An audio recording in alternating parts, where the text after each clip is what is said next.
Hey, it's Akari Angel from YouTube, and I've been getting a lot of nagging from my brother to upload another video. A link to his channel, by the way, is over there in the info box, but now it's been a while since I last updated my channel, and I was having issues and trying to figure out what next. So I decided to do something a little bit different. I'm going to be reviewing the latest updates on the new Transformers 2 movie coming out June 24th of this year, and basically going to give my take on it. I'll first be going over the latest Transformers 2 trailer that was just recently released about a week ago, and I'll go on to talk about Empire's breakdown of the trailer that was released as well. Also at the end, I'll be telling you some interesting information involving the Indy 500 and our beloved Camaro. Alright, so the Transformers 2 trailer. Also, while I'm talking, I'll be putting some of these screenshots from the trailer as I'm going on, so you can see what I'm talking about so it makes more sense. So the theatrical trailer was just released publicly with Wolverine X-Men Origins on May 1st. My first impression was just wow. I don't think that trailer could have been any more amazing. I think it was the best trailer to date for this movie. So much more was revealed and leaving people, well, me anyway, wanting more. The instant I saw Bumblebee, I was already at the edge of my seat. I've always been a huge Bumblebee fan, but I gotta say, I'm a little disappointed that he's still using his radio. I thought that his voice would be back for this one, and I was looking forward to him actually communicating properly with his actual voice. I guess I just wanted something a little more new. But going on to the small shot we have at the college with Sam's parents, I was thrilled. They're already bringing back that comedic relief that I loved in the first one. Though I doubt anything can top Sam's happy time, Mr. Witwicky's comment about college smelling like $40,000 a year was pretty humorous. Then there's Mikaela. I guess they just couldn't resist putting Megan Fox in another sexy photo op. I was instantly reminded about the first movie's shot of Mikaela leaning over the Camaro's hood. Now we have her on a motorcycle, bringing back that same sex appeal as in the first movie. I have to say though, I was sort of expecting this. It's Megan Fox, I mean, come on. And yeah, I'm sure there's fans out there that are going to love the shot. And if not, well, I bet the motorcycle's loving it. So we're having deja vus again. It seems with the Allspark. A piece of it is still clearly there. It looks like an Allspark shard from when it had broken apart with Megatron in the first movie. And apparently it's having some effect on Sam, this little shard. I'm trying to figure out how it ended up getting into his mind like that in the first place, or how it even got into his bag. Yet one way or another it did, and it's obviously affecting him, like big time.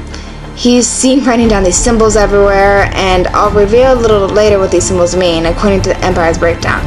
But either way, now that they're in Sam's head, Sam says in the trailer that Megatron wants whatever's in his mind. So apparently these symbols are a very, very important factor to this movie. Now, Agent Simmons is also returning for the sequel, and he seems to be shedding some light on the symbols, saying that they were seen in ancient ruins all over the world. Now, we don't exactly know why he knows about this, but the fact that he was a member of Sector 7, I'm assuming, is where he got this information. But getting past that, there's a lot of meteors seen falling from the sky. I'm sure everyone's figured out by now that these are actually more Transformers coming to Earth, both Autobot and Decepticon alike. Needless to say, there's going to be a lot of robot action according to Bay anyway. Apparently he's trying to fix his mistake from the first film and allow this one to focus more on the Transformers themselves instead of on the humans. This, I think, is a very smart move because a lot of people were complaining about that in the first movie. I'm also hoping that he makes the fight scenes more defined as well, so that we can actually make out who's fighting who this time around. Another thing, Bay seems to have lied to us. Early on, he said that Megatron would not be returning. Well then, what do you call this? Well, I call it a Megatron. I mean, it looks like Megatron, right? So it must be Megatron. But Bay, I'm sure, will say differently. But there's no denying it now. It's been confirmed Megatron is definitely back for a second round. So throughout the rest of the trailer, we see a lot of stuff. New Transformers, glimpses of the battles soon to come, views of places from all over the world. It's all just epic. That's all. Epic. That's the only word I can come up for it. I'm glad to see the new Transformers getting a little more out of the box, and Transformers expanding their journey to not just in the US, but to a bunch of different places, including Egypt, Japan, and I think Bay mentioned France too at one point. All in all, I'm very pleased with what's to come. A few more comments on the trailer though before I move on. One is B, and his face mask is just wicked awesome, and Mudflap flying to his doom is just priceless on its own. Now, next thing on the list. Now that I've got all that over with, here's Empire's breakdown of the trailer. They have a lot of interesting things that I'd like to share. Now, I'm not going to be sharing all of it because I'm not going to have enough time to do so. But I'll leave a link to it in the info box for you all to see for yourself anyway. Now, I'll be quoting this a lot, so as I go along, and then I'll give you my take on it. Now, Bumblebee losing his buzz. This immediately caught my attention because, as I said, Bumblebee is by far my favorite of the film franchise. Yet now he's starting to remind me of a little immature kid. As Michael Bay says, Bumblebee is stuck in Sam's garage. It's really kind of sad. He really doesn't want to leave Sam's side, and he has a little tantrum which wrecks the house. So the mom decides that she wants a psychotic alien out of her house. Now, when I read that, I'm having images of a little 3-year-old child just running and jumping around because they didn't get their way. I'm really hoping that that's not the sort of thing they're talking about, because that's just not the Bumblebee I see. Next on here it says parental units. So Sam's parents are returning for the sequel, and I'm immensely happy about that, as I've said before. The same actors are coming back to play them, Kevin Dunn and Julie White. This time they'll be getting into a little more action. Quoting again, the director says that the parents go on vacation to France and the threat impacts them. I'm trying to figure out how badly they're impacted with the whole Decepticon threat and how involved they will be. So, and then Transformer trauma is the next slide we have on here.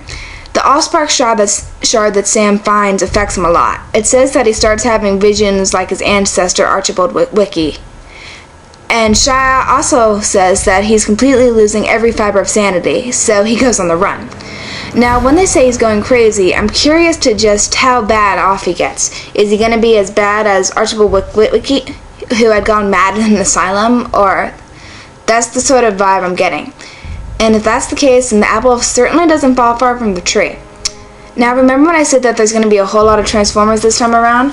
Well, this proves it. It says there's going to be over 40 Transformers in the sequel, most of them being evil, aka Decepticons, I'm assuming.